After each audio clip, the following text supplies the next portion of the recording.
Hey folks, welcome back to some more Fate's Granddaughter. On our last episode, we arrived at Uruk to seek an audience with King Gilgamesh, and thanks to Merlin, we were able to. However, despite the knowledge of our previous achievements and the 6 other singularities, he wasn't fully on board on having an alliance with us yet. Instead, he tasked a woman named Siduri to take care of us for the time being, which means we'll have to be working from the ground up to try and gain Gilgamesh's trust. Oh, and I guess some troublesome goddess named Ishtar popped in between all of that too. But she was just a wee nuisance. So, with that wee tidbit in mind, let us continue henceforth and see what this little blip is going to be all about. Section 4, Hard-Working Citizens of Uruk.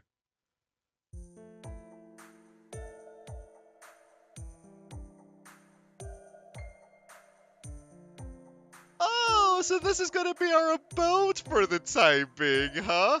Looks awfully cozy, even if it is a wee bit worn down. But any hoodles, let's read this out. This is where you'll be staying. It's old, but it should be sufficient for your needs. It was originally used as a tavern. The first floor is a shared space, and the rooms are on the second and third floors.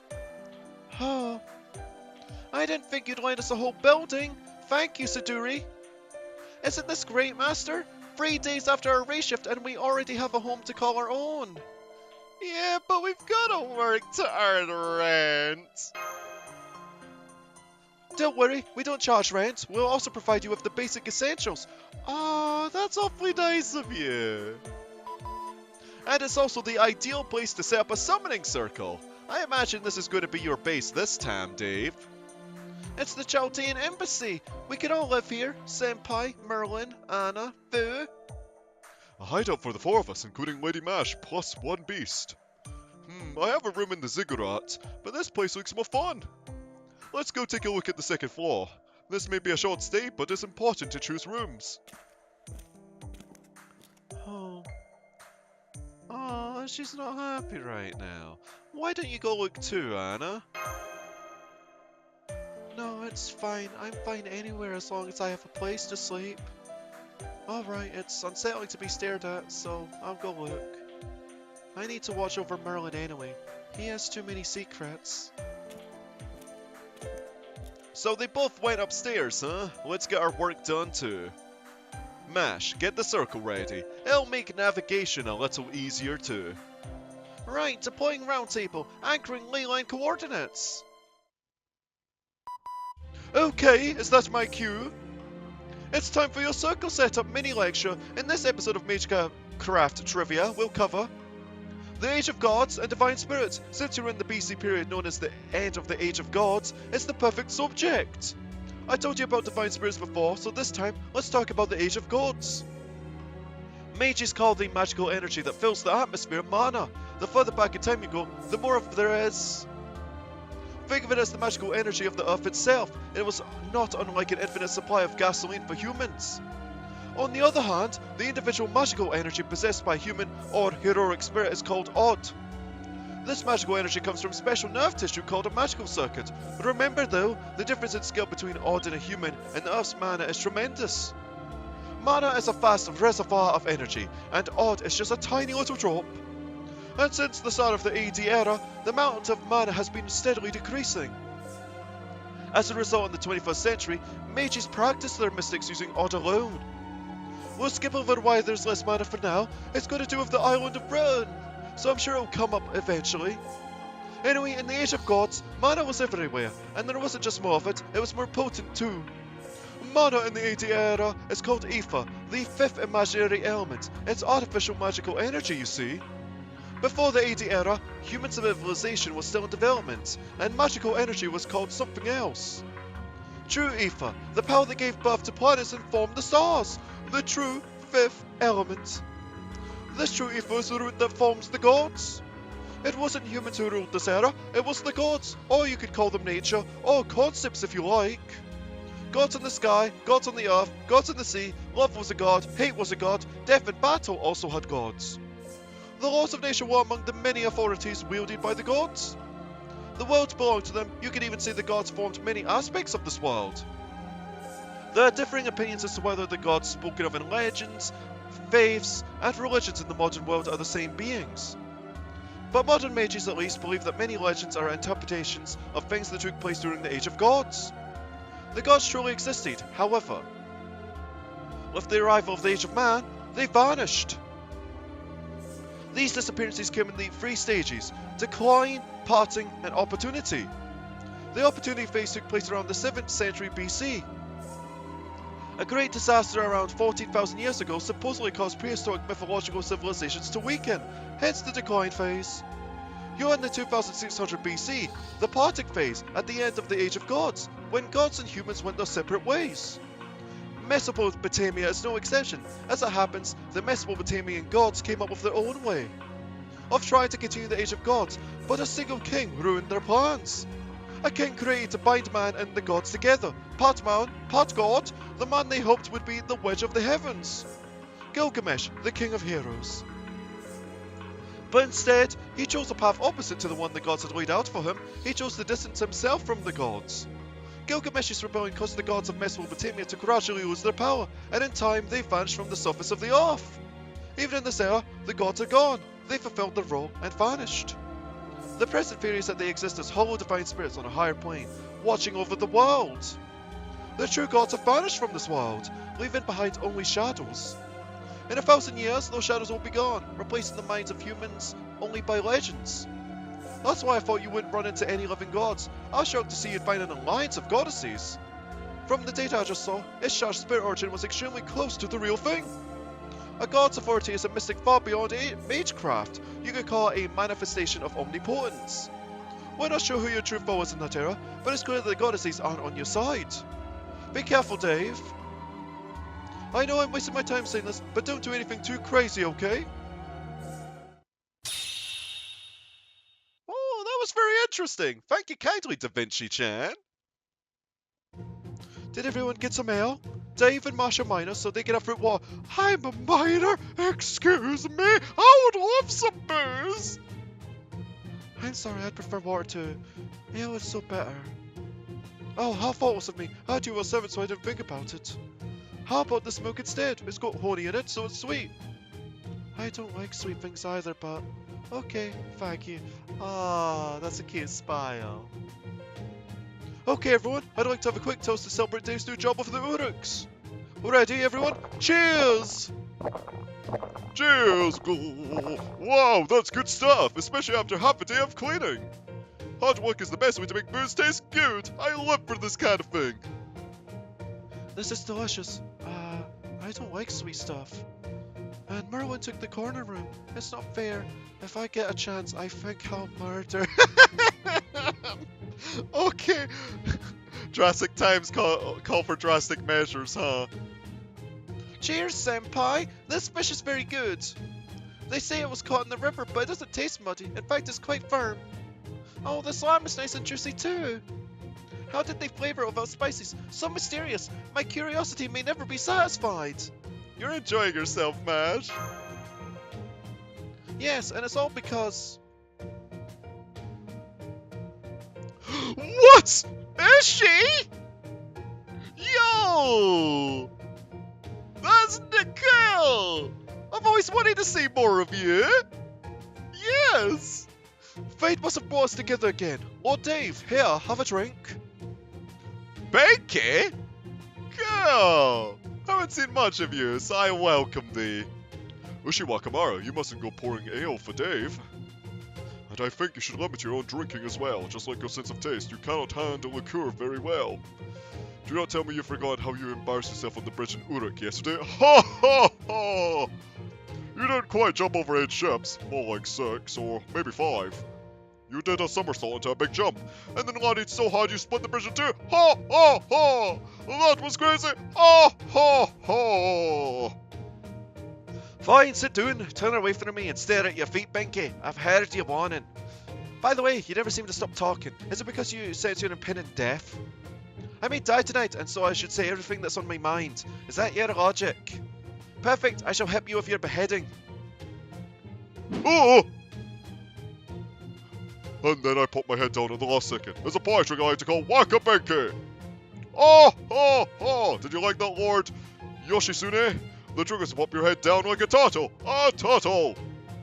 Why, you have the most bizarre talents, but it was funny, so I suppose I shall forgive you. Yes, as you can see, it's because I've met some reliable allies. Well, I guess you could call them reliable. Oh, that second comment is so cheeky. I want to select it. Are you sure they're not laughable, eh? Yup. I never imagined King Gilgamesh would summon other servants. Servants, yes. But it makes sense. That explains how he's holding back the demonic front. Rider Ushiwakamaru and Lancer Musashibo Benki defeat the demonic beasts around Uruk. And in command of the demonic front is none other than... Leonidas? Sure. I'm fine with this. Saturi, I'll require only nutrients. Oh gosh, it'll not be enjoyed until after we've wiped out the demonic beasts. My heart is still at the front lines, just like the Uruks are fighting day after day. But I do not need to sleep. The body requires energy. But the brain requires sugar and sleep. During the battle, we soldiers are a part of a massive calculation. The load that combat places on the player is equal to 4 days worth of doing your taxes. Warriors are mathematicians. Based on experience, 2 hours of battle requires a 50-minute nap. It requires it. And yet, the younger soldiers tell me that I'm the only one who can immediately fall asleep amongst a herd of demonic beasts and also get up right away. If you're tired, you sleep, and if you think, oh crap, you instantly wake up and jam your spear into a demonic beast's maw. Survival is the first thing you learn in Sparta, but these Uruk soldiers push things to the next level. If you fight until you die, you can't repel the enemy army. It's a waste of a young life. Listen, if you want a motto, the motto of a defender should be, "Didn't die until the fight's over." That's what I think. What? Who poured it onto General Leonidas' cup? Who knows? Knowing him, he'd probably poured it for himself accidentally. It's good medicine for him, if you ask me. He hasn't rested as much as he says he has. The demonic beasts are calmer at night. Let's let him relax for the evening. I see. Maybe you're right. If you say so, Lord Ushiwakamaru, then, well... that wasn't a long conversation, but it told us what we need to know about the power balance between them. Has Ushiwakamaru been leading the heroic spirits up until now? Merlin probably tried to avoid getting assigned to such a cumbersome job. Roman was it? It's true that I am the representative of the heroic spirits right now. But we were summoned here by the king of this land. We know not of your Chaldea. Perhaps there's another me among you, but please don't assume I'm the same person. Benki, Leonidas and I all made our contract with King Gilgamesh. If we're ever forced to choose between Lord Dave and the king, we'll choose the king without hesitation. Took a wee while for my name to appear once again. However, our goal of defending this era and this city is the same as yours. Dave, humanity's last master, you have come from a distant world to this troubled land. What heroic spirit could fail to respect you for that? We shall help you in every way possible to the best of our abilities. Thank you, Ushiwakamaru. No need to thank me, it's my duty as a heroic spirit. Good, good. Our circumstances may be different, but we're all working toward the same goal. But, well, can I ask you something? It was King Gilgamesh who summoned you, right? Then is he the only one who's providing you with magical energy right now? Indeed, after Merlin, King Gilgamesh summoned 7 of us heroic spirits to this land. Now there are only 4 of us, but we'll talk about that another time. During the summoning, it was King Gilgamesh's magical energy that formed our spirit origins. But now we must maintain our own sources of energy. We eat and sleep like humans, and generate magical energy all on our own. So you've incarnated, huh? That explains it. Not even the king would be able to simultaneously maintain the spirit origins of 4 servants at once. Yes, he really went a bit crazy. I should have never told him about the Holy Grail War. Just supplying me with magical energy almost drained him dry, but then he says, I'll summon 7 more! The reason King Gilgamesh isn't on the front lines fighting is partly because he still hasn't recovered all his magical energy. So it seems, but before we were summoned, he said he didn't know who the enemy was. The northern cities were wiped out by the demonic beasts, disasters occurred all over the land, and Kufa vanished overnight. That's when King Gilgamesh said he saw the future. He saw a future where Uruk was destroyed and swallowed up into an abyss. That must be King Gilgamesh's clairvoyance. That's why he took the risk of summoning a heroic spirit. As a king who had to deal with such a disaster, he required multiple heroic spirits, correct? That's right. Excellent analysis, Mash Kirillite. May I call you Mash? Yes, I'm Mash Kirillite. I'm just a demi-servant, but nice to meet you. The pleasure is mine. Anyway, back to the timeline. After this era became a singularity, and humanity was incinerated, King Gilgamesh summoned us. 6 months later, Uruk was reborn into a fortress city. We grow crops, train soldiers, and build structures within the fortress.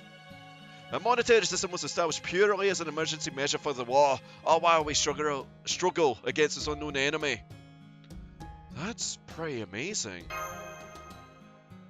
Incredible! People fought in America too, but that was only after their nation had already been destroyed. Uruk is the opposite. People are fighting right now to prevent the destruction of their world in the first place. Well, it was a matter of timing. If what happened in America had come a few years later, they would have fought the Celts head on. What was lucky for Uruk was that King Gilgamesh had come back matured. After he finished his search for immortality, he probably underwent a bit of a mental change. Right, speaking of his search for immortality... It was his friend Enkidu who started it all, right? So much happened that I forgot. I see, so you met that Enkidu then? King Gilgamesh's friend, a hero equal in stature, and now humanity's enemy. But we just can't believe that's truly Enkidu. The Uruks knew the old Enkidu. Enkidu was the one who restrained King Gilgamesh, the king who was fated to be alone until death, and taught him the joys of friendship. Though the instances they were simply told, to me, Enkidu seemed nothing less than a very kind person. The real Enkidu would never wear such a cruel smile on their face. That thing that friend Suma now must be a fake, only pretend to be Enkidu. A fake, huh? Then Enkidu is dead, like the legend says. Yes, the king watched as Enkidu died, and buried his friend in the underworld. Thinking back, there was nothing so beautiful or sad as Enkidu. There may have been a puppet made by the gods, but they gained a heart. Granted, Enkidu was shattered along with it, but... Enkidu gained a heart but was shattered along with it. That's... No, for now, let's talk about King Gilgamesh. Does the king know that a fake version of his lost friend has been made into his enemy? Yes, of course he does, though the king doesn't leave the ziggurat, so he's never met them personally. But his response was unremarkable. Someone calling themselves Enkidu appeared? I see. Well, I suppose it's possible. That's all he said. He didn't get angry or sad. What kind of reaction is that? I've lived a long time in the world of humans, but I can't understand it. Yes, I didn't feel like he was trying to keep us from worrying either. The world will come to an end before he cares about someone else's feelings. Well, no matter what King Gilgamesh is thinking, I'm glad he's staying calm. The only reason Uruk is still standing at all is because of how hard the king is working. If he ever abandoned the role of the wise king and became the king of heroes again, Uruk would be doomed. I would avoid that too. After all, if Uruk fell, I would be able to drink its ale or visit his brothels. Boo boo! Not sagely. Yes, I'm not telling you to forget it. We'll definitely find out who this false Enkidu is. But that can be done tomorrow. You haven't rested since your race shift, right? Get some rest tonight. We can talk and begin your new lives tomorrow. I have something to look into, so I'll be gone for a while. But while I'm away, you can get help from Siduri and the other servants. Look, Anna fell asleep too. Take care of her as well. She told you she doesn't like humans, but she doesn't hate them either. Actually, she's scared of them, so she's trying to keep her distance. You know what that means, right? Understood. Leave it to me. Oh, I'll do my best to brighten her up. Alright, I'll be going, man. One of my favorite girls is waiting for me. Merlin's right, Senpai. You don't look so good. Your vitals are dropping too. It may be rude, but let's leave Ushi Wakamaru and the others and get some rest. You're right. Good night, Mash. Yes, good night, Master. I'll see you tomorrow, here in the lobby of the Chaldean Embassy.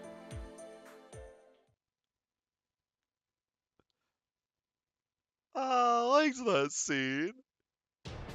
It was cozy yet bittersweet at times, but righty-ho. Next blip, we're back to the combat stages, huh?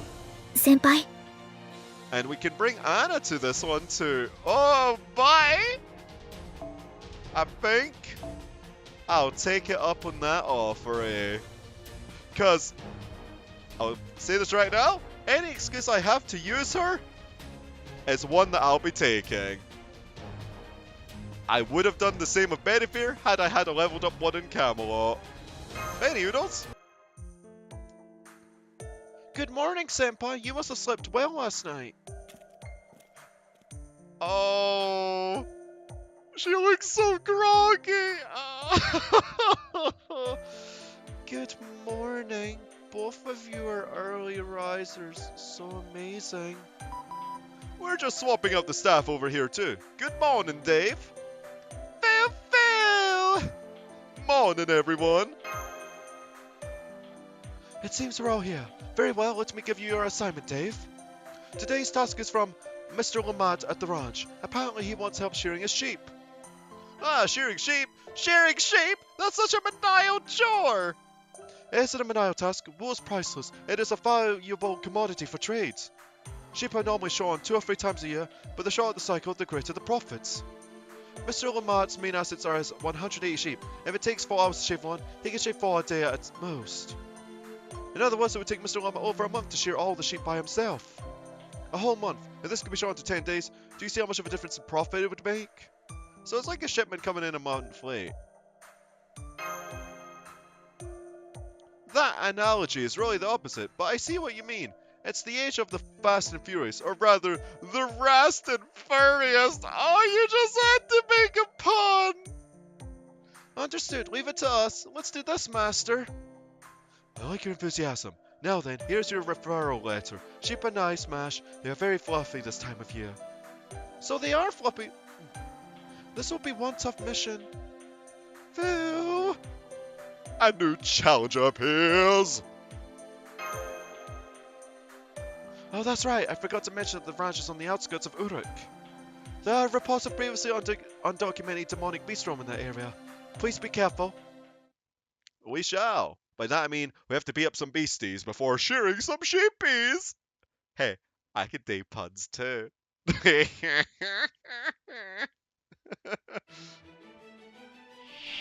Oh! Whoa, this is the first time I've seen a Caledonian boar in the story. Or I guess, well, they're considered demon boars, but still, that's cool, because I've only really seen these in events. I like that. Man, we just bap some of these beasties.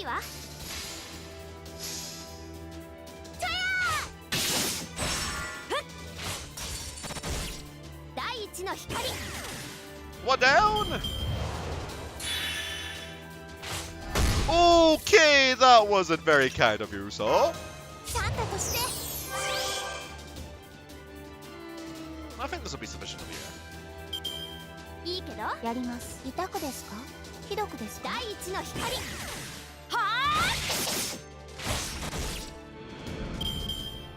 Okay, so next wave I could use Jelly's NP, and I think I will, honestly. So we'll do this, and then we'll have at the.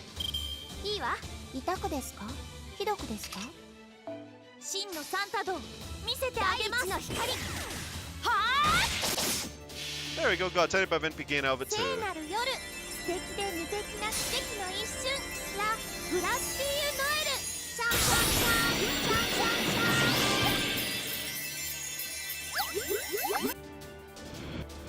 Hello? So what's next?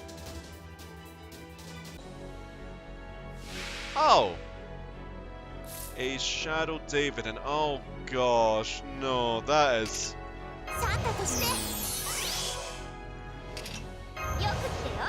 See that? It's something kinda cruel. Because... he could give those boars evasion. I think I know what I'm gonna try and do here, so we'll stun David. We could also charm him the subsequent turn.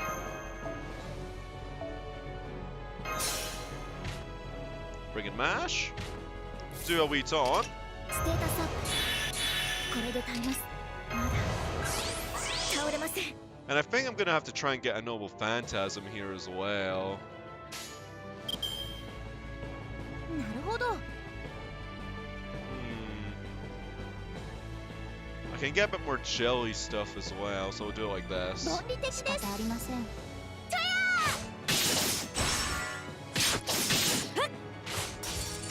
Wow, no crits though. Okay, so let's hope the charm lands this time. 覚悟してください。 Nice. Let's give invisibility to jelly. ステータスアップ。これで足 So り that'll ます。 charge her gauge. やや怒りました。 Right. This isn't the best though, in terms of hands, but 了解し方やります。押し切ります。 okay. That's one NP sorted out. Now, I could probably knock him out here, and I think I'm gonna try and do so. やや怒りました。 The unfortunate part is the boars. Yeah. I'll do this for Jelly too, I think. Yeah. サンタとして。 It's not the best idea because I don't have her Noble Phantasm, but as you can tell by the cards I've been getting, charging her gauge up hasn't been the best either, save for one Brave Chain I could have done. 優しくやります。ロジカルです。その指は鉄、その髪は、そのささやきは天城族。これが私、カレスオブカメルーサ。 Okay. はーメリーアタッ Come ク。 on! Nice. That's David down. Now it's the boars, though. Oh boy. Oh, I could definitely kill one. Yeah, let's do it like 論 this. 理的です。やります。 Because ロ if we ジカ get ルです。 Medusa Lily's crit here, or remember face that Anna's crit. アタック。 then maybe we 静 can かに。 knock it out. No. メリーアタック。 Oh, one boar is gonna be primed up, huh? Oh gosh, it's already raring to go. And the guts have ran out. Of course! Jelly gets arts cards now, though. Well, I can only hope it's MASH, because if it's anybody else, I think they're getting absolutely, positively knocked out here. いたこでやります。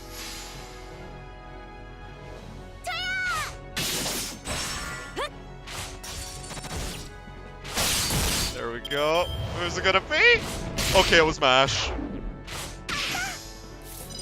Well, it can only end this way, huh? 真のなるほど。はい。聖なる夜、素敵で無敵な奇跡の一瞬、ラ・グラッシーユ・ノエル、シャンシャンシャン、シャンシャンシャン。 Hey. 戦闘終了。お役に立てましたか？ Man, that was an uphill battle, and it very well couldn't have been one had I just saved Jelly's Double Phantasm for the final wave. And in retrospect, yeah, that would have been a much better idea. Oh well, hindsight's 2020.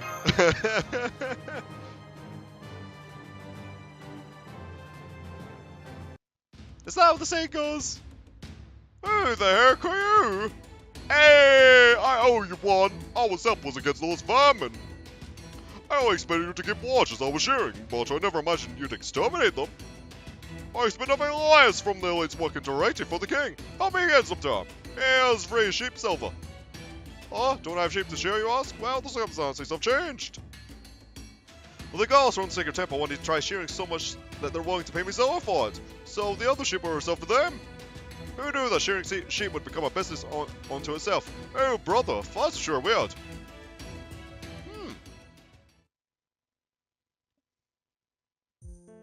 The sheep passed by right in front of our eyes. Both of you, get a hold of yourselves. Well, that didn't go the way they'd hoped. I have nothing to say to Mash and Anna.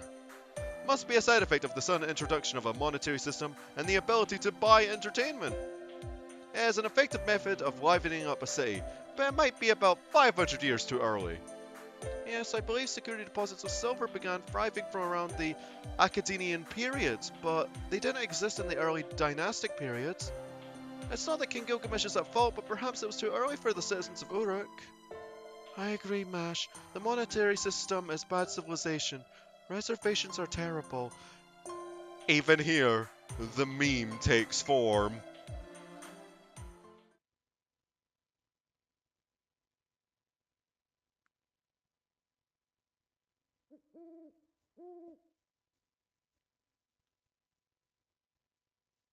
Okay, so it just turned out that it just booted me out because of login bonuses and what have you, but even with that in mind, I think this shall be a good ending point. So, folks, thank you all for watching this episode of Fate Grand Order, and I'll see y'all next time as we continue on our quest to fix up this singularity.